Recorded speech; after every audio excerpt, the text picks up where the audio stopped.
Hola, Egunon, buenos días. Soy Iñaki Arruti.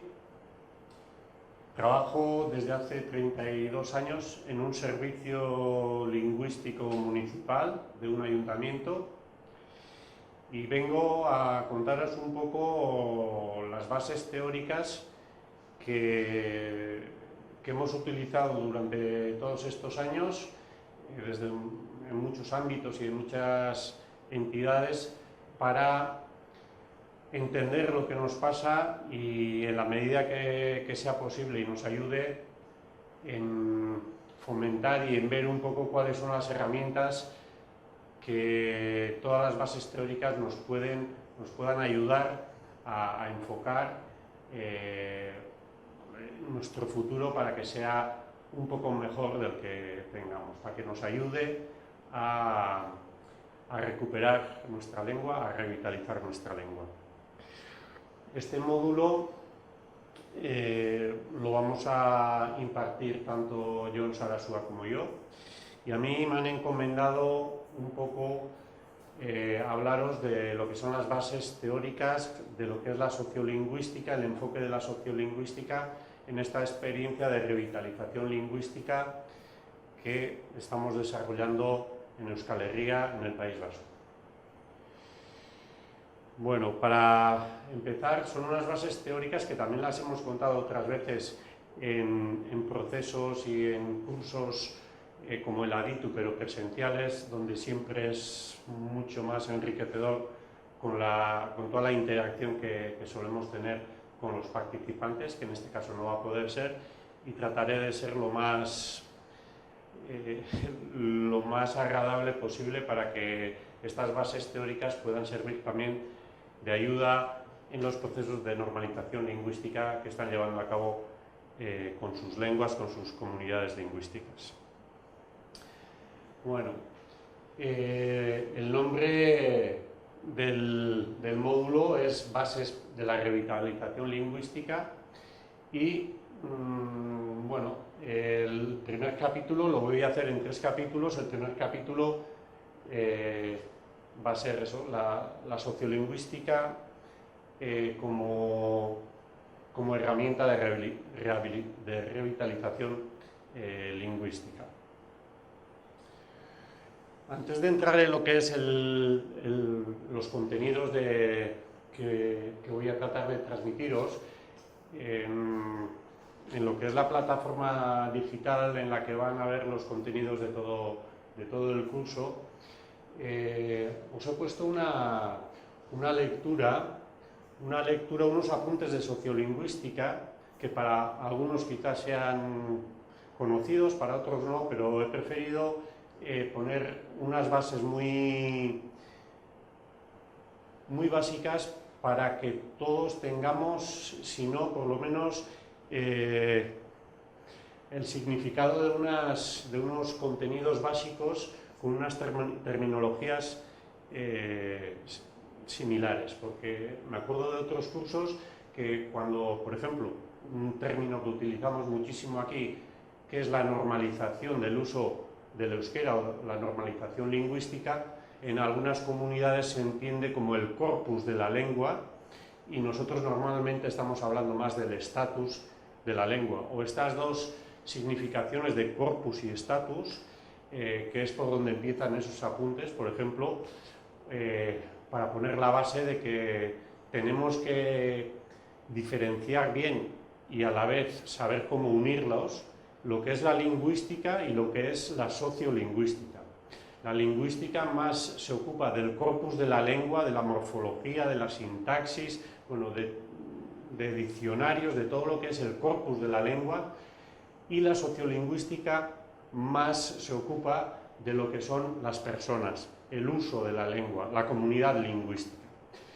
Y es una cosa importante porque, a nuestro entender, a veces, al enfocar el proceso de normalización lingüística, suele darse una desviación a centrarse en temas de lingüística. Y todas las lenguas tienen su propia lingüística, su propia estructura, su propia morfología, su propia sintaxis, su propio lo que sea, pero lo que es el motor de la revitalización lingüística no reside ahí. Es necesario tener un corpus de la lengua, es necesario tener un estándar de la lengua, es necesario tener diccionarios, tener todos esos instrumentos. Pero lo que no tenemos que hacer es pensar que la clave de la revitalización de la lengua esté en ese aspecto, sino que está en las personas, en la comunidad lingüística, en el uso que se haga de las lenguas. Y ese es el campo de estudio de lo que es la sociolingüística. Solemos hacer, y está escrito en esos apuntes que os comento,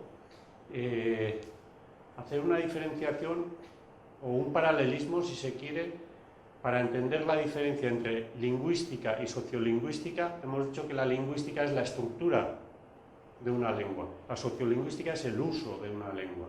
Pues es parecido a lo que es la biología con respecto a la ecología. La biología trata de analizar los seres vivos, sus órganos, sus células, la composición de los elementos, la relación entre ellos, pero siempre estamos hablando de la estructura del ser humano en lo que es el campo de la biología. Pero cuando pasamos a la ecología estamos analizando la relación de esos seres vivos con su entorno. Entonces, es parecido lo que tenemos con la sociolingüística, o que también se le llama sociología del lenguaje. Entonces, solemos decir que lo que es la biología a la lingüística es lo que es la ecología a la sociolingüística. Entonces, primer capítulo, que es el primer capítulo de los apuntes que os hemos pasado a la plataforma, son esos conceptos básicos que nos van a ayudar a entender lo que es la dinámica de la pérdida de las lenguas y de la revitalización de las lenguas. Entonces, no nos vamos a centrar, y lo vamos a hacer queriendo porque pensamos que puede ser un error grave de orientación en lo que es la lingüística. Hay una tendencia, yo utilizo muchas veces la expresión de que el barco está escorado hacia el ámbito del corpus de la lengua, cuando el motor de ese barco está en el estatus que tiene esa lengua, en esa comunidad, si se usa, si no se usa, cuánto se usa, para qué se usa. Ahí está la madre del cordero, los puntos fuertes de la normalización lingüística. Bueno, eso y más cosas los tienen en los apuntes de sociolingüística que hemos puesto en la plataforma. He explicado, no tenía intención de empezar con eso, pero he explicado algunas cositas, pero hay más. ¿Qué es el bilingüismo? ¿Qué es la diglosia? ¿Qué es la comunidad lingüística? ¿Qué es el contacto de lenguas? ¿Qué es la pérdida lingüística? Todo eso está ahí de una forma muy simple, pero que nos ayudará a entender lo que queremos transmitir. Entonces, luego ya, aparte de eso, sabéis que tenéis un foro para poder hacer preguntas y todo eso. Entonces, todo lo que esté relacionado con los apuntes de sociolingüística lo pueden, las dudas, las preguntas las pueden poner en el foro y intentaremos responderlas. Bien, eso con respecto a los apuntes de sociolingüística, y también hay un ejercicio que lo vamos a trabajar aquí pronto. Esta no es una clase magistral de sociolingüística, ni menos la explicación de lo que es la sociolingüística dentro de un contexto histórico amplio. Se puede hablar de los orígenes de la sociolingüística, de los tipos de sociolingüística que existen, de la escuela americana de sociolingüística, de cómo surgió la sociolingüística, de bibliografía sobre sociolingüística. No tenemos tiempo y no vamos a hacer una explicación amplia de todo eso. Nos vamos a centrar en esa sociolingüística que nos ha ayudado a interpretar y a dirigir este proceso de recuperación lingüística en el País Vasco. Muchas veces lo hemos hecho de una forma intuitiva, casi siempre, y cuando hemos encontrado unas bases teóricas que yo creo que la clave está en que han creado una pequeña simbiosis entre lo que era la intuición y la ciencia, pues es lo que nos ha dado fuerza y es lo que nos ha dado capacidad para poder interpretar todo el proceso. Entonces, os voy a hablar de eso directamente y intentaremos en estas 3 sesiones contestar a preguntas como ¿cómo aprende una niña o un niño un idioma y si un adulto lo aprende de la misma forma? ¿Qué es el idioma para un hablante y el hablante para su idioma? ¿O si son necesarios todos los idiomas que tenemos en este planeta? ¿O cómo se pierde un idioma y cómo se recupera? Queremos hablar de eso porque eso es lo que nos ha ayudado a nosotros. Bien, entonces hay sociolingüísticas de muchos tipos y hay sociolingüísticas que se dedican a analizar la diferencia de la acentuación entre 2 barrios diferentes de Nueva York. Nosotros no vamos a hablar de eso. Nosotros queremos una sociolingüística que tenga bases teóricas, bases que se cimenten en la ciencia, en el estudio de la interacción entre idiomas y su entorno social, como hemos dicho antes, pero queremos una sociolingüística que trabaje una ética, que tenga unos valores como la diversidad, la igualdad, el desarrollo humano, que nos ayuden no solamente a redirigir nuestro proceso de normalización lingüística, sino que a orientar, a hacerlo eso de una forma sostenible, teniendo en cuenta la diversidad y sobre todo teniendo en cuenta la igualdad entre todas las lenguas y sus comunidades lingüísticas. Y queremos también una sociolingüística práctica, política, que nos sirva para llevar a cabo una acción que es el mismo proceso de normalización lingüística y que nos garantice que esos valores puedan calar en las sociedades en las que estamos trabajando para así poder ayudar a cambiarlas en esa dirección que creemos que es mejor que la que tenemos ahora. Bien, esta es la introducción hacia la sociolingüística y justo después de los apuntes que os he comentado antes, os pusimos un pequeño ejercicio entre 2 conceptos que, siendo muy similares, son muy diferentes y ya nos ponen en clave de diferenciar de lo que queremos hablar y de lo que no queremos hablar.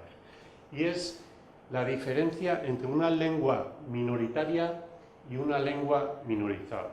Para eso, os dimos, en el ejercicio que os pusimos, os dimos este cuadro y dijimos, bueno, no sé cuántas eran, 8 o 10 lenguas, idiomas, y clasifícalas en los cuadrantes correspondientes. Es decir, una lengua que sea minorizada y a la vez minoritaria, una lengua que esté minorizada pero que no sea minoritaria, o lenguas que no sean minorizadas y pueden ser a la vez o minoritarias o no minoritarias.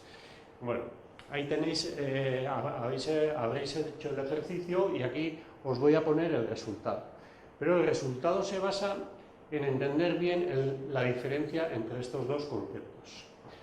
Una lengua minoritaria es una lengua que tiene pocos hablantes. Poco es un término relativo y será siempre en relación al ámbito en el que vayamos a hacer la comparación. Pero minoritarias seguramente serán muchas de nuestras lenguas, quiere decir que tienen pocos hablantes.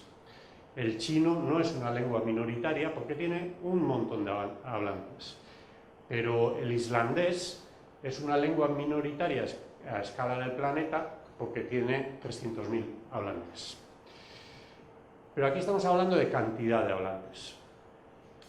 Y una lengua minorizada no tiene que ver con la cantidad, tiene que ver con la cualidad, tiene que ver con las funciones en las que se utiliza esa lengua.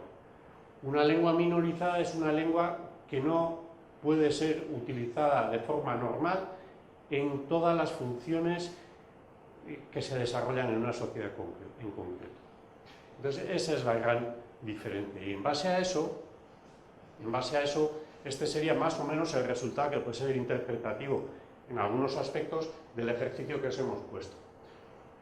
El vasco, el euskera, es una lengua minoritaria porque tiene, vamos a decirlo así, 1 millón de hablantes. Entonces, 1 millón de hablantes en una escala mundial son pocos. Entonces es una lengua minoritaria. La no minoritaria sería porque si tuviese muchos hablantes. Son pocos, somos pocos. Pero también es una lengua minorizada. ¿Por qué? Porque en el País Vasco, aquí en Euskal Herria, con el euskera, con el vasco, puedes desarrollar algunas funciones, pero otras las tienes que utilizar el castellano para poder desenvolverte normal en una sociedad. No yo, o mi madre, o mi prima, sino que grandes, la mayoría de la población tiene que actuar de esa forma. No tiene todas las funciones de un idioma normalito. El maya, bueno, lo pongo en paréntesis porque el maya tendrá situaciones diferentes en sitios diferentes, pero el maya en Yucatán, pues seguramente es una lengua minoritaria porque tiene pocos hablantes, y es una lengua minorizada porque en el Yucatán no se pueden desarrollar todas las funciones de esa sociedad, no se puede ver la televisión en maya, por decir una función en concreto. Pero si nos vamos a este otro cuadrante, tanto el noruego como el islandés son lenguas minoritarias. ¿Por qué? Porque tienen pocos hablantes. ¿Pero son lenguas minorizadas? No. Son lenguas de Estado y son lenguas no minorizadas porque una persona islandesa en Islandia cumple todas las funciones de su vida normal, todas las funciones, es la lengua hegemónica, es la lengua en la que puedes desarrollar, puedes vivir de una forma completa en Islandia, en islandés. Lo mismo con el noruego, y además serían más hablantes. Y por ejemplo, si cogemos el castellano en España o el castellano en los Estados Unidos. Pues el castellano en los Estados Unidos no es una lengua minoritaria porque son muchos hablantes, pero es una lengua minorizada porque en castellano no se puede vivir en los Estados Unidos de forma completa, desarrollando todas las funciones en esa lengua. Y al revés, en España no es una lengua minoritaria porque serán en España pues 43 millones de hablantes, y no es una lengua minorizada, es la lengua oficial del Estado y todas las funciones se pueden y se desarrollan en castellano. Lo mismo pasaría con el inglés o con el ruso, pero en comparación, por ejemplo, si nos vamos al francés, pero en Canadá, pues seguramente no es una lengua minoritaria porque son muchos los que hablan el francés, pero está en una situación minorizada en Canadá porque se pueden hacer unas cosas en francés, pero no todas. Y finalmente aquí, seguramente algunos de vosotros seréis quichuas.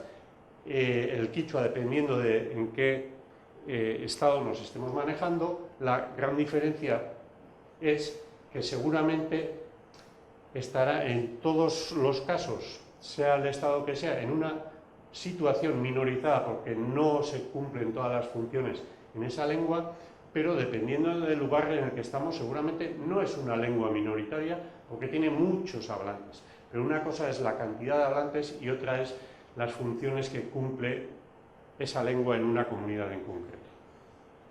Bueno, yo creo que con esto ayudamos a entender lo que es estos dos conceptos y a ver el resultado del ejercicio, y si tenéis más dudas las ponéis en el foro. Y una vez hecho este ejercicio, bueno, la primera lección yo creo que podría ser esta, ¿no? Cuando estamos hablando de personas, estamos hablando de la expansión o de la recuperación demográfica. Queremos que cada vez tengamos más hablantes. Estamos hablando del plano del hablante. Entonces, vamos a decir, este es un eje. Y el otro es ¿para qué utilizamos esa lengua? Y entonces estamos hablando de funciones. Y en base a eso, lo que una recuperación, una revitalización de la lengua necesita es una expansión funcional.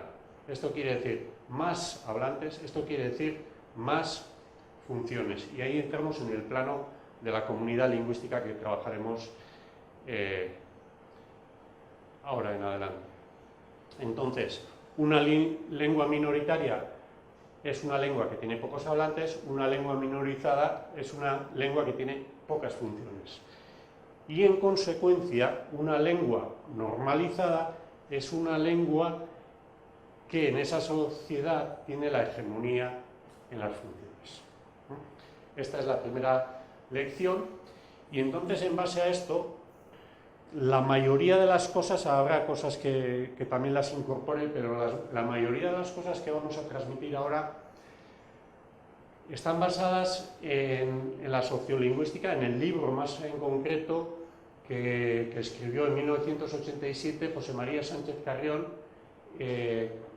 con el seudónimo Chepech, y que se llama Un futuro para nuestro pasado, claves de la recuperación del euskera y teoría social de las lenguas. Esto yo creo que los de Garabide os aportarán, porque el libro yo creo que está agotado, pero yo creo que quien esté interesado en leer el libro, que es una tesis doctoral, pero que se entiende muy bien, tiene diferentes niveles de comprensión, yo creo que si tenéis ganas es una cosa que merece mucho la pena leer. Entonces, la mayoría de las cosas, vamos a decir, la caja de herramientas que hemos utilizado nosotros para interpretar, para adquirir esas bases teóricas, se basan en este libro, Un futuro para nuestro pasado, y en la que toda la exposición que voy a realizar se va a basar en los tres planos que marca esta teoría. Y es que una cosa es el plano del hablante, de la persona, otro plano es el de la comunidad lingüística y otro plano es el del alma. Lo repetiré una y otra vez y lo iremos trabajando. Bueno, aquí otra vez decimos lo mismo, que tenemos el hablante, la comunidad lingüística y el territorio, pero voy a proseguir. Bueno, hemos dicho que estas son las preguntas que nos queremos hacer y que queremos responder, y vamos a empezar por la primera. ¿Cómo aprende un niño o una niña un idioma y un adulto? Pues en lo que es el plano del hablante, y empezamos por aquí, ¿cómo aprendemos un idioma? Pues participan siempre tres factores. Uno es la motivación que tengamos hacia esa lengua, vamos a decir, las actitudes que podamos tener. Otro factor es la percepción, el conocimiento de la lengua, si conocemos la lengua o no la conocemos, o mucho o poco, o de forma oral o de forma escrita, el conocimiento, la percepción de la lengua. Y el tercer factor es el uso, si lo utilizamos, si no, para una cosa, para la otra, bien, mal, poco, mucho, el uso. Y con estos tres factores, lo que nos explica Chepech es cómo aprendemos un idioma. Bueno, entonces, estos tres factores son diferentes, pero son interdependientes. Nos dice que tenemos en el proceso de aprendizaje dos recorridos. Uno es el recorrido natural y el otro es el recorrido cultural. Bien, bueno, es evidente que podemos conocer la gramática del latín pero no saberlo utilizarlo, o podemos saber hablar inglés pero no saber su gramática, o podemos conocer ambas cosas. Entonces, una gráfica muy conocida entre nosotros para explicar el proceso de aprendizaje de una lengua de forma simple son estos vasos comunicantes. Y para explicar solemos utilizar la comparación de los depósitos como si fuesen depósitos de agua. Y entonces, si estamos hablando de cómo aprendemos un idioma, cuando el proceso de aprendizaje es en edad infantil, cómo aprenden los niños y las niñas una lengua, y no estoy diciendo el euskera, porque esto es, vamos a decir, el gran valor que tiene esta teoría. Esto nos sirve para explicar el proceso de aprendizaje del euskera, del chino, del guaraní o de cualquier otra lengua.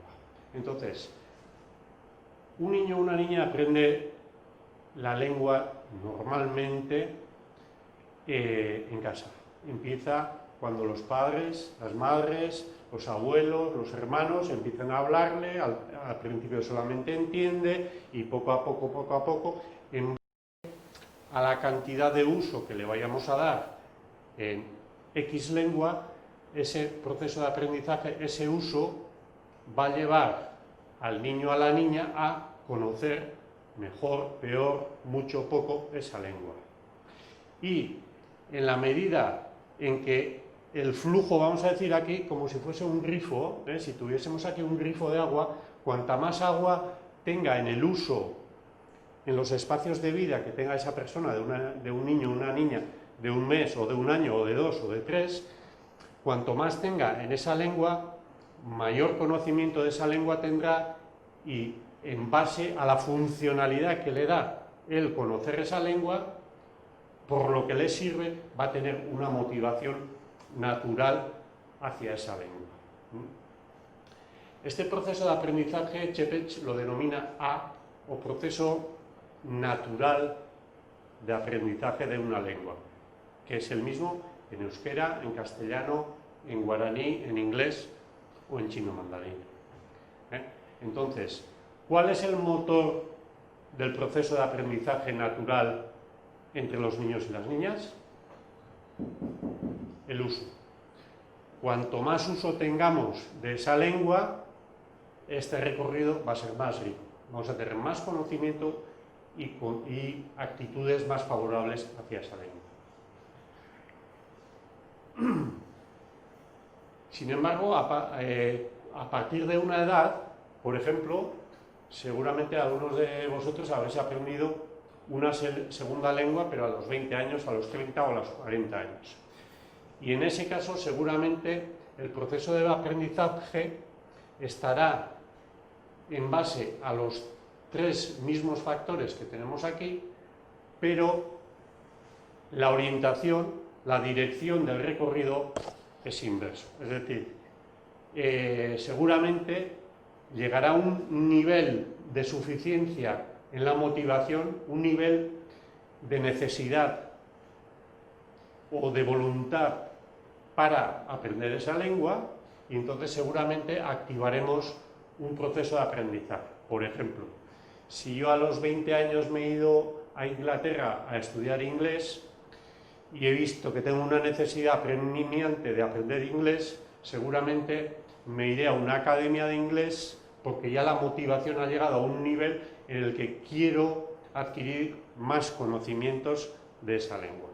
Y en la medida, que esto también podría ser un grifo, pero en este caso el agua que cae del grifo caería al depósito de la motivación, cuanto este nivel de suficiencia llega a unos niveles en los que tomo la decisión de activar el proceso de aprendizaje, iré a una academia o iré a otro sitio y empezaré a aprender esa lengua. Si ese nivel de motivación sigue, si ese flujo es lo suficientemente fuerte, seguramente aumentará la motivación, aumentará el conocimiento y aumentará el uso. Este uso seguramente, como en todas las segundas lenguas o terceras que hemos aprendido, será un uso restringido, normalmente en ámbitos muy determinados, me faltará fluidez a la hora de utilizar esa lengua. Lo más importante, ¿cuál es? Los factores son los mismos, pero la dirección del proceso de aprendizaje es inverso. A este proceso le llama Čepeč proceso recorrido B. Y este recorrido no es el recorrido natural que hacen los niños y las niñas, sino que es un recorrido cultural o racional, consciente. Bien. Y para terminar este primer capítulo, veremos que estos dos recorridos se unen en un círculo.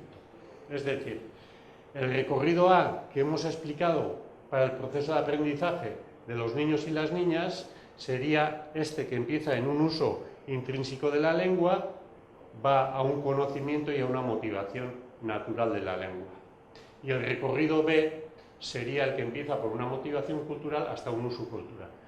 Pero ese niño o esa niña, cuando llega a una edad y hace el proceso natural, por ejemplo, a través del proceso de escolarización, podemos completar el recorrido, el circuito, y hacer un proceso cultural. En ese caso haríamos primero el proceso A y luego haríamos el proceso B. O también a la inversa. Puede que yo cuando vaya a Inglaterra o antes de ir a Inglaterra empiece a hacer ese proceso cultural del aprendizaje del inglés, seguramente llegaré hasta un uso cultural racional y restringido, pero igual decido irme a Inglaterra y allí seguramente saltaré de los usos culturales a los usos naturales y seguramente naturalizaré el proceso y de esa forma haré primero el recorrido B y luego haré el recorrido A. Esto que lo estamos explicando así de una forma bastante rápida, tiene muchos matices y se debe de estudiar con más detalle, pero yo creo que puede servir para adquirir esas herramientas de trabajo que nos llevarían a sintetizar los procesos de aprendizaje, porque de ahí sacamos que un hablante en cualquier lengua puede ser del tipo A, del tipo B, del tipo AB o del tipo BA. ¿Qué queremos decir con esto? Que un hablante A es una persona que ha hecho un proceso natural, pero no ha hecho el cultural en esa lengua. Un tipo B, un tipo lingüístico B, es esa persona que ha hecho un proceso cultural, pero no ha hecho el natural. Y los tipos completos serían el AB y el BA. El AB sería el proceso de aprendizaje natural, luego complementado con el cultural, y el tipo BA sería el cultural complementado con el BA. Esto, que es muy simple de describirlo así, luego tiene una importancia suprema en lo que es la detección de hablantes y la explicación del proceso de pérdida o recuperación de una lengua. Bueno, esto lo pasaremos porque nos tendríamos que extender mucho, y aquí lo que estaba diciendo antes es la diferencia entre un proceso, un hablante que ha hecho un proceso, un circuito completo o solamente una parte. El hablante completo son las tipologías AB y BA, es decir, los hablantes completos somos en cualquiera de nuestras lenguas. Si yo he aprendido euskera solamente por la vía A y me he tenido que escolarizar por la vía B, yo seré un tipo A en euskera. Entonces no soy un hablante completo. O si solamente he hecho el recorrido B pero no el A, no soy un hablante completo. Pero si he hecho los dos recorridos, si he hecho el circuito, sea en una dirección o sea en otra, pero si lo he hecho completo, entonces estamos hablando de hablantes completos. Y el hablante completo es completo en competencia, es decir, en el conocimiento de la lengua, es hablante completo en la conciencia, sería la motivación de la lengua, y también en la coherencia, es decir, en el uso de esa lengua.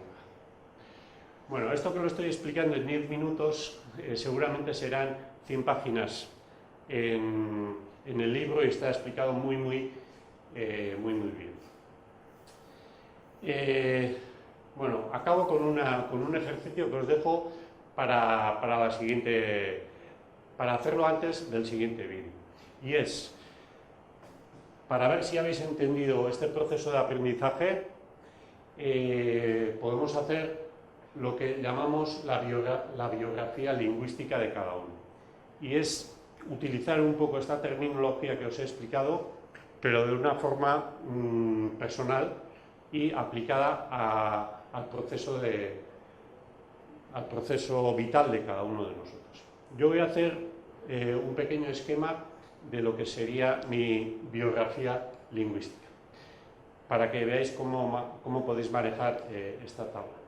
Por ejemplo, lo que hacemos es hacer una distribución de la edad, vamos a decir, de los tramos de edad de nuestra vida en los que de un tramo al otro ha habido algún proceso significativo que nos haya condicionado lo que es nuestra biografía lingüística. Por ejemplo, yo de 0 a 3 años mi primera lengua es el euskera.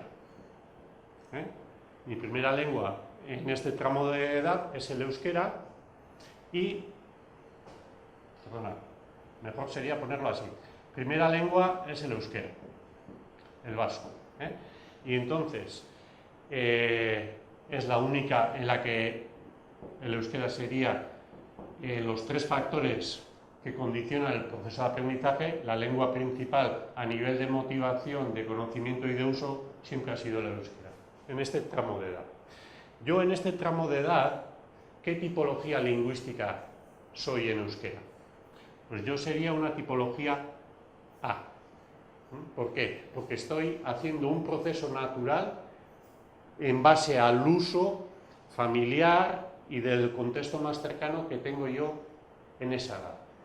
Mis padres y mis madres hablan conmigo en euskera, mi hermana también, y el entorno que tengo yo alrededor mío en esta edad es todo en euskera. Entonces yo tengo solamente una lengua, es el euskera, y estoy haciendo un proceso A. A partir de los 4, por ejemplo, a los 10 años, mi primera lengua, evidentemente, es el euskera, y yo hago un proceso A, pero además me escolarizo en una ikastola, que es un centro escolar creado propiamente para la transmisión cultural del euskera, y empiezo a alfabetizarme, empiezo a culturizarme en euskera. Entonces empiezo a hacer un proceso A-B. Pero ya empiezo a aprender también una segunda lengua, que es el castellano, es el español, no precisamente en el centro escolar, sino en la calle, porque vivo en un contexto extrafamiliar, en un pueblo en el que el uso del castellano se está expandiendo de forma muy importante. Entonces, también en castellano empiezo a hacer un proceso natural, es decir, yo a los 10 años sé hablar euskera, también sé escribir en euskera, y en la calle estoy aprendiendo en castellano. Por hacerlo de forma simplificada, de los 10 años a los 20, yo completo un proceso de aprendizaje del euskera que sería yo un hablante completo en euskera. En castellano también, por la gran influencia que tengo y también por el proceso de escolarización, de alfabetización que llevo, también me complemento en castellano, y además empiezo a estudiar el inglés por mi cuenta cuando tengo 16 años. Entonces mi tercera lengua es el inglés.